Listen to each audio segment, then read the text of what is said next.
왜 이렇게 끝까지 당론으로 막고 있을까 하는 의문에 혹자는 이 개헌을 가장 싫어하는 세력이 윤 어게인이 아닌가 반문합니다.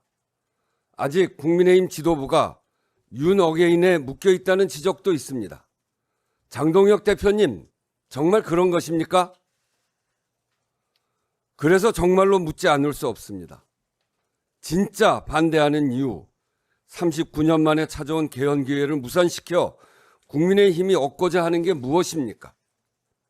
국민의힘은 그동안 여러 차례 12.3 비상계엄에 반대한다, 반성한다는 뜻을 밝혔습니다. 그 말이 진심인지 지금 국민이 주시하고 있습니다. 그날 밤 국회로 달려와 계엄 해제 요구 표결에 참여한 국민의힘 의원이 18분입니다. 장동혁 대표 본인도 찬성 표결을 하지 않았습니까? 이제 와서 다시는 그런 불법 비상계엄은 꿈도 못 꾸게 하는 개헌을 끝까지 막는다면 어느 누가 12.3 개헌 반대의 진정성을 믿을 수 있는 것인지 깊이 생각해 보기 바랍니다. 만약 그렇게 당론으로 막아 개헌이 무산된다면 그 모든 책임 역시 국민의힘이 져야 할 것입니다. 국민의힘 지도부와 의원들께 촉구합니다.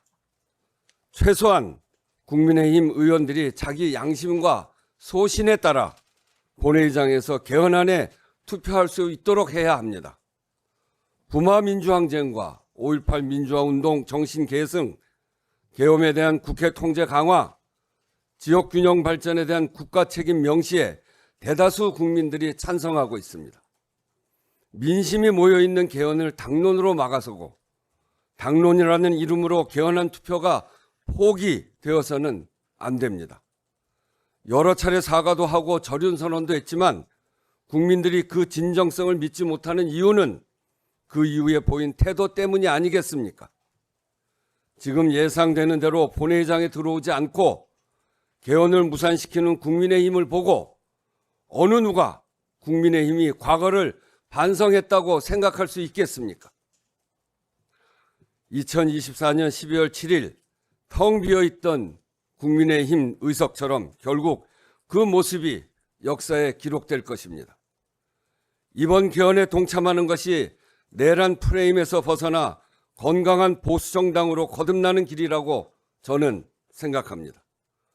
국민의힘 의원님들께서도 이것이 국민을 위한 길이라 믿고 용기를 내주시기 바랍니다.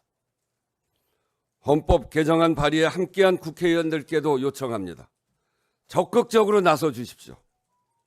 낡은 헌법을 고쳐 나라의 미래로 가기 위해 개헌의 문을 여는 개헌입니다. 이번에 실패하면 또 언제 될지 모릅니다. 이 기회를 놓치지 않도록 국회 본회의 표결까지 할 수 있는 모든 노력을 함께 해 주십시오. 존경하는 국민 여러분, 온 국민과 나라를 고통에 빠뜨린 위헌 위법 계엄이 다시는 발붙이지 못하도록 제대로 안전장치를 세우는 것, 사는 곳에 따라 삶의 여건과 기회가 달라지지 않도록 격차 해소와 지역균형 발전에 대한 국가의 책임을 분명히 하는 것, 12.3과 안팎의 위기를 견디며 고군분투하고 있는 국민들께서 지금 국회에 요구하고 있는 책임이라고 생각합니다. 국회의장은 개헌 국민투표가 성사될 수 있도록 마지막까지 최선을 다하겠습니다. 네, 의장님 입장문 들으셨고요. 이어서 기자 여러분들의 질문을 받겠습니다. 그 질문 있으신 분 손 들어주시고 제가 호명을 할 테니까 소속하고 성명을 말씀해 주시면 대단히 감사하겠습니다. 네.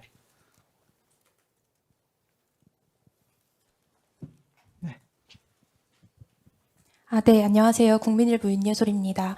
오늘 이렇게 기자회견 하시면서 국민의힘 향해서 좀 강하게 말씀하셨는데요. 그동안 또 물밑에서 많이 좀 조율하고 얘기 나누셨다고 들었는데 그 과정들이 어땠는지 궁금하고 이 회견 이후에 또 계획은 어떻게 되실지 궁금합니다. 네, 국민의힘 의원들도 여러 번 뵙기도 하고 또 근데 제가 뵌 의원들은 이 개헌안에 대해서 반대하는 사람이 없어요. 그리고 이런 개헌이면 문을 열어야 되는 거 아닌가? 그거 좋은 기회인데. 근데 이제 당론으로 묶여져 있어서 그게 참 부담스럽다고 그래요. 근데 그분들 얘기는 당론을 어떤 절차를 거쳐서 묶였는지 본인들도 잘 모른다고. 아마 지도부가 그냥 정했는지 그건 잘 모르겠어요. 근데 하여튼, 당론으로 되어 있기 때문에 좀 부담스럽긴 하다. 그런 이야기들을 하셔서, 근데 제가 아무리 생각해도, 이렇게 하는 거를 당론으로까지 막아서 할 일인가. 내용에 아무 이견이 없는데. 그런 점에서 저도 참 정말 이해가 잘 안 됩니다. 이렇게 몇 가지 이유 되는 거에 대해서 본인들도, 제가 만난 의원들도 이게 좀 불안하다. 이게 좀, 이유가 잘 안 되는 것 같다. 그렇게들은 이야기합니다. 그래서, 당론을 열어서, 국회의원들이 자기 소신에 맞춰서 투표를 하게 해야 된다. 그리고 개헌 국민투표를 이렇게, 국민적 논란이나 무슨 블랙홀에 빠질 일이 없잖아요. 세 가지 다 동의하고 있는 건데. 오히려 안 하면 안 하는 거 가지고 왜 안 했냐. 국민의힘은 그런 불법 비상계엄에 대해서 아직도 찬성하는 거냐. 그 사과했던 게 진정성이 있냐. 이런 논란이 생기지 않겠어요? 그래서 그런 점에서 보면 이걸 당론으로 막을 일이 아닌데 내용 자체에 문제가 있으면 그러면 당론으로 막을 수 있죠. 근데 그런 게 아닌데 이유를 진짜 잘 모르겠습니다. 네, 결국은 이게 지금 국민의힘 지도부에서 어떻게 판단을 해주느냐 이런 걸 촉구하시는 걸로 이해가 되는데 국민의힘 지도부 측과 다시 접촉해 보시거나 만나보실 계획이나 뭐 아니면 제안하신 게 있는지 여쭤봅니다. 네, 저는 얼마든지 만날 생각이 있습니다. 장동혁 대표에게 다시 한번 만나자고 요청할 생각이고요. 송원석 대표도 만나자고 요청을 할 거고요. 그래서 저는 이제 이 개헌이 요 자체로서만이 중요한 것이 아니라 39년 동안 우리가 개헌을 못 했잖아요. 그 39년 전이라고 하는 게 한마디로 이야기하면 우리가 선진국으로 바뀌는 가장 중요한 변화의 시기란 말이에요. 39년 전의 시대의 정신은 하나씩만 더 나와도 삼천리는 초만원 할 때예요. 둘 나오면 거지 된다. 이런 구호가 붙어 있을 때입니다. 그리고 AI를 이야기하는 시대인데 핸드폰은커녕 삐삐도 없었을 때고 기후위기나 지역 불균형 문제에 대해서 아무 고민이 없을 때 그때 만들어진 헌법이란 말이죠. 그냥 그런 점에서 보면 시대가 변화하는 것에 따라서 국민들의 어떤 삶 이런 것들을 보장해 가는 게 국가가 해야 될 일이고 법의 정신이 그런 것인데 법의 근거가 되는 법이 39년 전에 머물러 있다는 것은 우리 국민들의 기본권을 보장하고 있지 못하다. 아주 낡았다. 이렇게 이야기할 수밖에 없죠. 그리고 비상계엄도 우리가 겪어봤습니다만 저도 국회의장 하면서 너무나 이 헌법에 빈틈이 많아요. 이 헌법을 가지고 비상계엄도 결국 막고 국회 해제권을 가지고 빨리 모여서 했지만 그때 군인들이 국회를 막아버렸으면 어떡할까요? 그때 절실했던 게 국회 승인권이더라고요. 몇 시간 내에 국회 승인을 못 받으면 비상계엄 자동 해제시켜야 되겠다. 또 그리고 그 1시 1분에 국회에서 비상계엄 해제 결의를 했는데 국무회의에서 한 게 4시 반이잖아요. 그때까지 국회가 그 시간 기다리면서 제가 확인하던 5시 50분까지 한덕수 국무총 확인이 안 돼서 한덕수 국무총리하고 통화해서 하던 5시 한 50분까지 한 4시간 반 정도 이상, 5시간 정도가 아주 답답했던 시간이. 그걸 왜 그렇게 하냔 말이에요. 국회에서 해제 의결을 하면 즉각 해제되게 만들면 그런 문제 없어지는 거예요. 이게 불법이기 때문에. 그래서 그런 문제, 이런 빈틈들. 또 대통령 권한대행의 의결 정족수가 몇 명이냐. 그거 갖고 얼마나 논란을 했습니까? 그 헌법에 정해진 바가 없어요. 그거 제가 헌법의 정신은 그 탄핵은 직무를 탄핵하는 것이 아니고 직위를 탄핵하는 것이다. 한덕수 국무총리 대통령 권한 대행은 대통령의 권한을 대행하는 국무총리다. 그래서 일반 국무위원이기 때문에 151석이다. 이렇게 해석을 했죠. 그 해석 가지고 결국 헌법재판소 가서 소송을 해가지고 결론 내지 않았습니까? 이렇게 빈틈들이 있으니까 이 빈틈, 이렇게 해야 될 일들이 많습니다. 그런 개헌을 해 나가야 되는데 39년 동안 개헌을 워낙 못하고 모든 대통령이 공약을 걸고 그리고 여러 국회의장이 개헌안을 만들어서 냈는데 논란하다가 다 못했어요. 전면 개헌안을 내걸고 하다 보니까 논란이 많아져가지고 결국 찬반이 많아지면서 결국 못하게 되더라고요.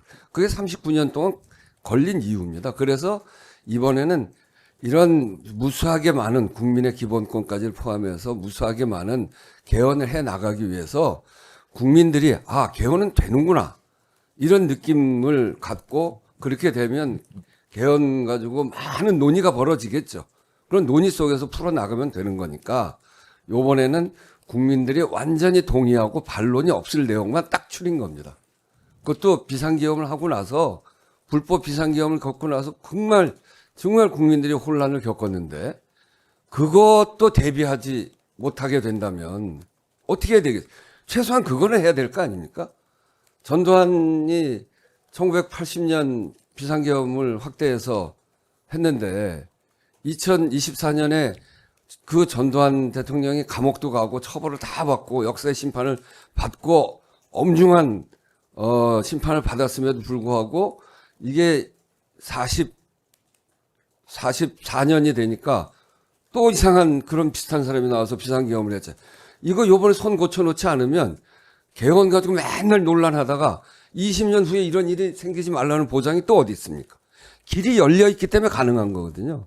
요번에 그 길이 열려 있는 걸 알았어요. 그럼 요번에 그 길이라도 막아야 될 거 아니에요. 이만큼 이야기가 됐는데 국회의장도 대통령도 국회에 187명 그 200석으로 보면 95%나 되는 사람들이 이거 하자고 찬성하는 만큼 좋은 기회가 어디 있습니까? 이만한 기회가 어디 있어요?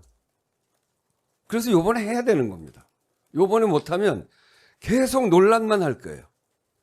요 비상계엄 요건 딱 사실상 원포인트입니다. 그러고 5.18 광주 부마 들어가는 이유는 요번 비상계엄을 겪으면서 보니까 우리 민주주의 정신이 4.19까지밖에 안 돼 있는데 그 이후에 비상계엄을 겪으면서 결국 우리 국민들이 크게 다치기도 하고 사망하신 분들도 많고 또 감옥도 살고 그랬지만 이 비상계엄한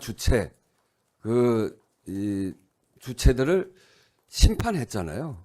우리가 그 심판의 역사가 있었기 때문에 결국 이런 불법 비상계엄은 한 사람이 심판당한다. 이건 옳지 못하다. 아무리 힘이 있어도 옳지 못하다. 그렇기 때문에 이번 12.3 비상계엄을 막을 수 있었던 거거든요. 국민들이 오고 두려워하지 않고 국회의원들이 국회로 온 이유가 바로 거기에 있습니다. 우리가 부마민주항쟁이 이 유신독재를 꺾은 결정적인 사건이라면 5.18은 그 이후에 성공해서 집권을 했지만 그 사람들을 감옥으로 보낸 그 사건이란 말이에요. 그러니까 그 위대한 정신, 국민이 이긴다. 국민을 이기는 어떤 권력도 없다. 이거를 분명하게 새겨 넣는, 이거를 헌법 정신에 새겨 넣어야 되지 않겠냐. 이거. 두 개 붙어 있는 겁니다. 국가 균형 발전은 저희 국회에서 여론을 조사해 보니까 다른 어떤 것보다 거의 완벽하게 83.3%의 국민들이 동의하는, 잘 모른다 빼고 나면 거의 모든 국민이 동의하는 그런 사안이어서 그것도 정말 시급한, 다른 문제도 여러 개 넣고 싶었습니다. 제가 원래 환경하는 사람이고 또 노동하는 사람이고 그래서 그런 거 넣고 싶었는데 조금이라도 논란이 있는 거는 논란 때문에 안 될 수 있으니까 그건 다 빼고 논란이 없는 거, 또 지금 시대에 꼭 필요한 거 요것만 해서 개헌은 가능하고 개헌은 될 수 있는 거다. 개헌에 그렇게 문을 열자. 그래야 그 다음에 개헌 논의가 활성화되고 그래서 우리 국민들도 좀 더 관심을 갖고 이렇게 되지 않겠습니까? 지금 여러 현안이 많기 때문에 개헌이 국민들의 관심에서 조금 덜 관심이 있다는 건 잘 압니다. 왜 그러냐면 당장 먹고 사는 문제, 환율 문제, 또 중동 전쟁 문제, 유가 문제, 뭐 이런 게 다 걱정이잖아요. 그런데 지금 이제 이 개헌이라고 하는 거는 좀 추상적인 면도 있는 거고, 그래서 조금 관심이 국민들에게 떨어져 있는 것 같지만, 여론조사를 해보면 70% 정도가 개헌하자 이렇게 돼 있고, 그게 이미 39년이나 돼 있기 때문에 쌓여 있는 문제가 너무 많아서 요즘 젊은 사람들이 다 저출산 문제 해결해 달라, 지역에 있는 사람들이 지역 균형 발전 해결해 달라, 기후 위기 심각하지, 그거 논의를 해서 헌법 정신에다 넣어야 될 거 아닙니까?